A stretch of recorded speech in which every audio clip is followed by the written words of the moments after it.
गाय से लेकर बकरी तक हर तरह के जानवर को बड़े मजे से खाने वाले मुसलमान आखिर सुअर का मांस क्यों नहीं खाते? आखिर क्यों इस्लाम धर्म की सबसे पवित्र किताब कुरान में सुअर को खाने से मना किया गया है? क्या इसके पीछे कोई रूढ़िवादी सोच है या फिर असलियत कुछ और? आज के इस वीडियो में सुअर के मांस और मुसलमानों के बीच के दुश्मनी की हर एक बात आपके सामने रखेंगे, जिसे सुनने के बाद आप हिंदू हो या मुसलमान, आपके होश उड़ जाएंगे। लेकिन हम वीडियो में आपको आगे कुछ बताएं उससे पहले आप हमें कमेंट करके बताइए कि क्या आप मांस मछली खाने वाले नॉन वेजिटेरियन इंसान हैं या फिर ब्राह्मणों की तरह शुद्ध शाकाहारी खाना खाते हैं। क्योंकि दोस्तों, दुनिया भर के तमाम धर्म और जाति में आपको शुद्ध शाकाहारी लोग मिल जाएं, लेकिन इस्लाम धर्म को मानने वाले शायद ही कोई ऐसा होगा जो खुद को शाकाहारी कहे, क्योंकि इस धर्म से जुड़े लोग अरब के देशों से ताल्लुक रखते हैं। इनकी शुरुआत वहीं से हुई जहां दूर दूर तक सिर्फ और सिर्फ रेगिस्तान ही दिखाई देता है। ऐसे में साग सब्जी खाना इनके लिए मुमकिन नहीं था। हालांकि अब परिस्थितियां बदल चुकी हैं, हालात बदल चुके हैं, लेकिन मुसलमानों की आदत नहीं बदली। उन्हें तब भी मांस खाकर जिंदगी बिताना अच्छा लगता था और आज भी। लेकिन एक चीज ऐसी है जिसे खाना तो दूर की बात, उसका नाम लेने से भी मुसलमान कतराते हैं। जी हाँ, और वो चीज है सुअर का मांस।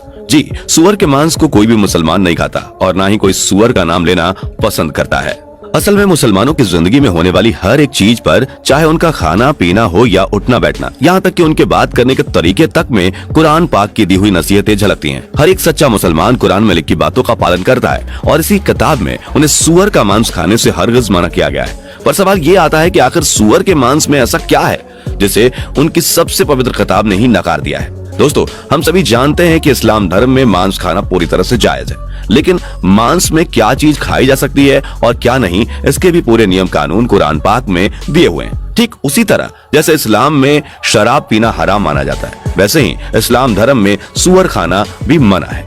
कुरान के सूरा 2 आयत 173, सूरा 5 के आयत 3 के साथ साथ और भी कई आयतों के जरिए आदेश दिए गए हैं कि मुसलमानों को ऐसे किसी भी जानवर का मांस नहीं खाना चाहिए जो हलाल ना हो। अब ऐसे में कौन सा जानवर है जो इस्लाम में हराम बताया गया है? दोस्तों, कुरान शरीफ में इस बात का जिक्र किया गया है कि मरे हुए जानवर का मांस खाना हराम है। ऐसा जानवर जो किसी वजह से मर गया है, जैसे कि एक्सीडेंट या बीमारी वगैरह से मरने वाले जानवर का मांस खाने से इस्लाम धर्म को मानने वाले लोगों को मना किया गया है। दोस्तों, सूरा 5 आयत 3 में लिखा है कि उसने तुम्हें केवल मना किया है मृत पशु, खून, सुअर का मांस और वो सब जिसमें अल्लाह के अलावा किसी और का नाम हो। हालांकि अगर किसी की मजबूरी है तो बिना इच्छा किए उस पर कोई बात नहीं है, क्योंकि अल्लाह वाकई में रहमत करने वाला और माफ करने वाला है। दोस्तों, यहाँ पर खास तौर पर सुअर के मांस को ना खाने की हिदायत दी गई है और सिर्फ इस्लाम धर्म की धार्मिक किताब कुरान में ही सुअर के मांस को नापाक नहीं बताया गया, बल्कि अगर आप बाइबल उठाकर देख लेंगे तो उसमें भी सुअर के मांस को खाने से मना किया गया है। बुक ऑफ लेविटिकस के चैप्टर नंबर 11 वर्स नंबर 7 में सुअर को ना खाने का उल्लेख किया गया है। अब ये दोनों ही धार्मिक किताबें सुअर के मांस को ना खाने को कहती हैं, तो आखिर सुअर के मांस में समस्या क्या है? दोस्तों, इस सवाल का जवाब छुपा हुआ है सुअर के कैरेक्टर में। जी हाँ, जिस तरह अगर इंसान का कैरेक्टर खराब हो तो लोग उसे दूई बना लेते हैं, ठीक उसी तरह सुअर की खराब नीयत के चलते कोई उसे पसंद नहीं करता। जब इंसान सुअर के बारे में सोचता है तो उसके दिमाग में एक ऐसा जानवर आता है जो गंदगी में रहना पसंद करता है। उसे लाख साफ सुथरा करके भी रखा जाए फिर भी वो खाएगा गंदगी ही। ऊपर से सुअर के शरीर से आने वाली गंदी बदबू भी किसी को पसंद नहीं आती। और अगर इन सबको किनारे कर दिया जाए तब भी सुअर पर भरोसा नहीं किया जा सकता, क्योंकि ये एक मौका परस्त जानवर है जिसका सिर्फ और सिर्फ एक ही मकसद है और वो है अपना पेट भरना, जिसे पूरा करने के लिए जानवर किसी भी हद तक जाने को तैयार है। इसलिए तो सुअर को कुछ भी मिल जाए वो खा लेगा, फिर चाहे शाकाहारी पेड़ पौधे हो या फिर मांसाहारी जानवर। यहाँ तक कि अगर कुछ अच्छा ना मिले तो सुअर मलमूत्र खाने से भी पीछे नहीं हटता।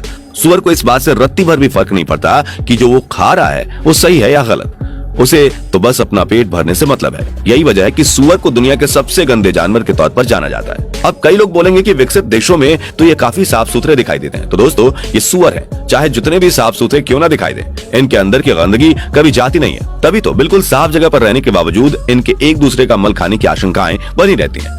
अब जाहिर सी बात है कि बिल्ली को दूध के सामने बिठा दिया जाए कि दूध की रखवाली करो तो भला दूध बचेगा क्या? ठीक उसी तरह अगर कुछ सुअरों को एक साथ रख दिया जाए तो उनके साफ और पवित्र होने का सवाल ही नहीं उठता। अगर गांव देहात की बात की जाए तो वहाँ आधुनिक शौचालयों की कितनी कमी है ये तो आप भी जानते होंगे। यही वजह है कि लोग खुले में शौच करने पर मजबूर हैं। ऐसे में सुअर को कुछ न मिलने पर वो उसका भी सेवन कर लेते हैं। अब जो जानवर दूसरों के मलमूत्र को खाता है उसे भला कौन अपने पेट का भोजन बनाना चाहेगा? कई लोग ये तर्क देते हैं कि ऑस्ट्रेलिया जैसी जगहों पर सुअर का पालन पोषण बिल्कुल साफ सुथरे तरीके से होता है, और हाँ, ये बात सच भी है। विदेशों में सुअर को अक्सर अच्छे वातावरण में रखा जाता है और उनका पूरा ख्याल भी रखा जाता है, लेकिन जैसा कि हमने आपको बताया, गंदगी इनकी नीयत में भरी हुई है। आप चाहे इन्हें कितना भी साफ सुथरा रखने की कोशिश क्यों ना कर लें, लेकिन प्राकृतिक रूप से इन्हें गंदगी ही पसंद है। और ऐसा एक एक्सपेरिमेंट में देखा गया है कि पूरे 1 महीने तक 10 सुअरों को एक आलीशान और साफ सुथरी जिंदगी दी गई, जहां किसी भी तरह की गंदगी उनके आसपास भी भटकने नहीं दी गई। और ये सभी सुअर बिल्कुल भी गंदगी के बारे में नहीं जानते थे, लेकिन जब 1 महीने बाद इन सुअरों को गंदगी में छोड़ा गया तो सभी सुअर उसमें ऐसे खेलने लगे जैसे कि अपने बिछड़े हुए यार से मिल रहे हों। और अगर बात केवल